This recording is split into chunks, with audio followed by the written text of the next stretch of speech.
கண்டித்து தேமுதிக சார்பாக மாபெரும் கண்டன ஆர்ப்பாட்டம். தேனி மாவட்டம் சின்னமனூர் ரவுண்டானா பகுதியில் மின்கட்டண உயர்வை கண்டித்தும், மின்கட்டண உயர்வை திரும்பப் பெற வலியுறுத்தி ரேஷன் கடைகளில் சில மாதங்களாக பருப்பு, பாமாயில் கிடைக்காததை கண்டித்து, தமிழகத்தில் வழங்க வேண்டிய காவிரி நீரை தர மறுக்கும் கர்நாடக அரசை கண்டித்தும், கண்டும் காணாமல் இருக்கும் மத்திய மாநில அரசை கண்டித்தும் மாபெரும் கண்டன ஆர்ப்பாட்டம் நடைபெற்றது.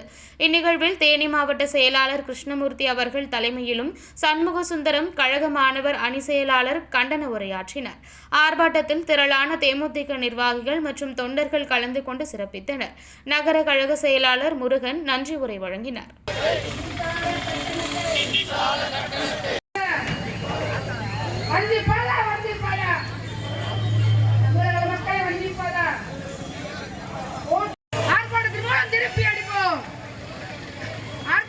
திருப்பி அடிப்போம். எங்கள் அண்ணி யாரையும் நினைக்கணுங்க.